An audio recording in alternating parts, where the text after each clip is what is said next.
दोस्तों, कैसे हैं आप सब। आज की हमारी कहानी है बहू का हक। अगर अच्छी लगे तो चैनल को लाइक शेयर और सब्सक्राइब करना ना भूलें। सुमन के पैर घर के दरवाजे पर ही ठिठक गए।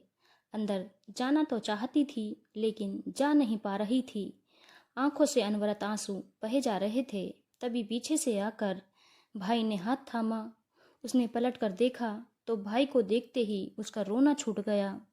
भाई ने इशारे से उसे अंदर जाने के लिए कहा, पर उसकी हिम्मत नहीं हो रही थी। ये वही घर था जिसमें कभी वो संदीप की दुल्हन बनकर आई थी और आज इस घर से संदीप की अर्थी उठने वाली थी। कल रात ही संदीप को साइलेंट अटैक आया था और कुछ ही क्षणों में उसकी मृत्यु हो गई। सुमन उस वक्त अपनी दोनों बेटियों के साथ मायके गई हुई थी। रात को ही उसके चाचा ससुर से फोन करके उसके पिता को बता दिया था। जैसे ही यह खबर वहां मायके पहुंची, वैसे ही मायके वाले फटाफट आधे घंटे में वहां से रवाना हुए। आखिर 7 घंटों का सफर तय कर वे लोग यहाँ पहुंचे। यहाँ लोगों का अच्छा खासा तांता लगा हुआ था। तभी बेटियां बिलखती हुई सुमन से लिपट गईं, पर जो खुद ही होश में ना हो वो भला बच्चों को कैसे संभाले।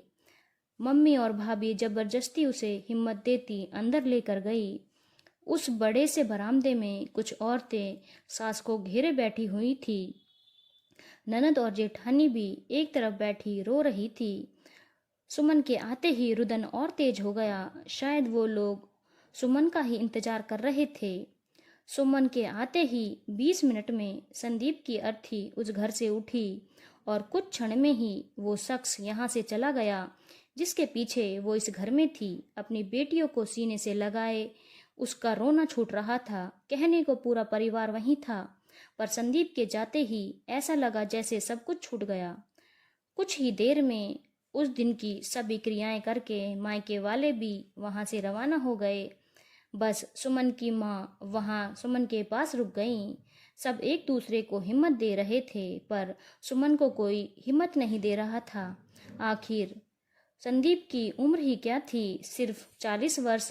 सास ने जवान बेटा खोया था, उसका कलेजा मुंह को आ रहा था। बहन ने छोटा भाई खोया था। बड़े भाई की तो जैसे हिम्मत ही चली गई थी।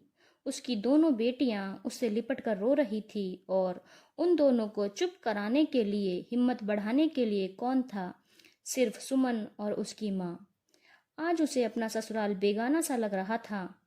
वह यहाँ 15 दिन कैसे निकालेगी, उसे यही समझ में नहीं आ रहा था। लेकिन घर में लोगों के मन में क्या चल रहा था उसे इसका बिल्कुल भी अंदाजा नहीं था। सारी क्रियाएं बड़े भैया के बेटे ने की थी। 10 दिन बाद सुमन के पापा ने उसके परिवार वालों से पूछा, देखिए समधन जी, अभी सुमन की स्थिति बिल्कुल अच्छी नहीं है। हम 15 दिन होते ही उसको यहाँ से ले जाएंगे, पर नियम के अनुसार 1.25 महीने से पहले एक विधवा वो जगह नहीं छोड़ती। सुमन को कैसे हम जाने की इजाज़त दें? सास ने जवाब दिया। पर समधन जी, सुमन की हालत तो आप देख ही रही हैं। उसे थोड़ा वक्त चाहिए। अगर वो खुद को ही संभाल नहीं पाई तो बच्चों को कैसे संभालेगी? देखिए समधी जी, 1.25 महीने तो वो कहीं नहीं जाएगी। आपको ले जाना है तो 1.25 महीने बाद ले जाना और हमेशा के लिए अपने पास ही रख लेना। फिर तो हम आपसे कुछ कहेंगे भी नहीं, सास ने बिगड़ते हुए जवाब दिया। अंदर कमरे में बैठी सुमन को ये सभी बातें सुनाई दी। सुनकर अंदर कुछ दरक सा गया।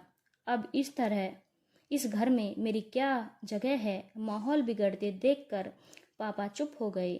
13वीं पर पगड़ी की रस्म में भी जेठ जी के बेटे को बैठाने की बात हुई, लेकिन जब सुमन के मायके वालों को पता चला तो वे लोग अड़ गए, क्योंकि पहले भी संदीप की अपने बड़े भाई से झड़प हो चुकी थी। जब बड़े बेटे भाई ने यह कहकर उसे दुत्कारा था कि तेरी बेटियां हैं, प्रॉपर्टी में तुझे क्या हिस्सा मिलेगा। ये सब जानते हुए पहली बार सुमन के मायके वाले जिद पर अड़ गए थे। पगड़ी की रस्म करवानी है तो आपको या तो सुमन को पगड़ी पहनवानी पड़ेगी या फिर उसकी बेटी को। बड़े भाई के बेटे को बिठाने का क्या तुक है? जबकि संदीप जी का अपना पूरा परिवार है। हमारे यहाँ औरतों को पगड़ी नहीं बांधते, जेठ जी ने कहा। जो नहीं होता वो अब होगा। सुमन का हक हम किसी को लेने नहीं देंगे। आखिर सुमन के परिवार को सुमन को ही संभालना है, पर वह तो इस हालत में नहीं है। और ऊपर से उसकी बेटियां ही तो हैं। वो तो शादी करके कल को ससुराल चली जाएंगी, जबकि पगड़ी की तो जिम्मेदारी होती है। कोई बात नहीं, हम उसे सहारा देकर बिठा लेंगे, पर कभी न कभी तो होश में आएगी। और सही कहा आपने, पगड़ी एक जिम्मेदारी है। उनके परिवार की जिम्मेदारी सुमन ही उठाएगी। आखिर मायके वालों की जिद के कारण पगड़ी सुमन को बांधी गई। बाद में पापा ने दादी सास से सुमन को ले जाने के बारे में बात की।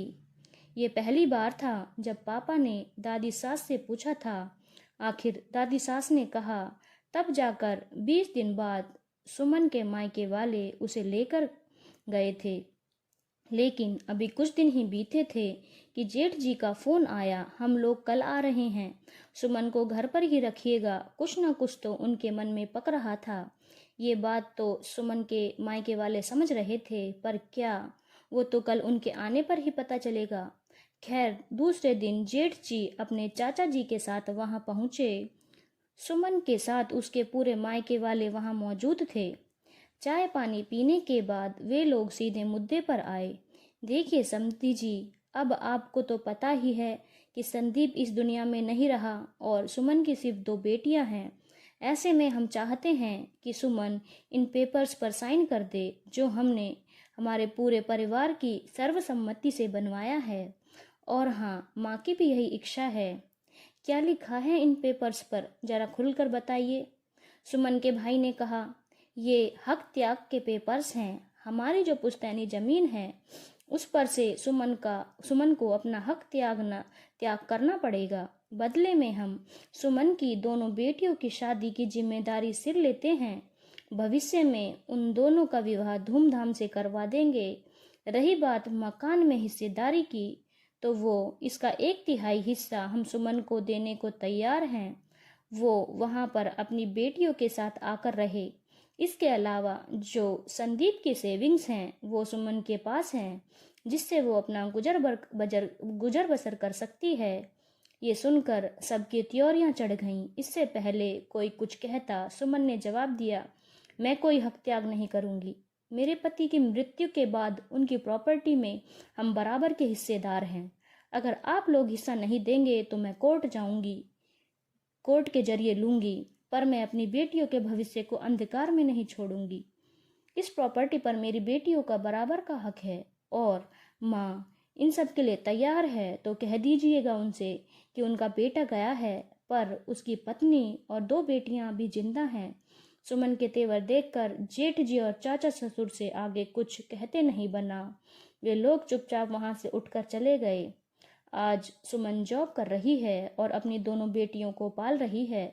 उसके माता पिता ने अपनी तरफ से उसे एक फ्लैट गिफ्ट कर दिया, जिसमें वो अपनी दोनों बेटियों के साथ रह रही है।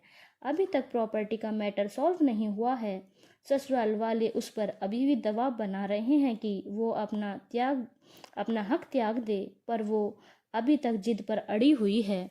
धन्यवाद दोस्तों। अगर आपको कहानी अच्छी लगी हो तो चैनल को लाइक, शेयर और सब्सक्राइब करना ना भूलें।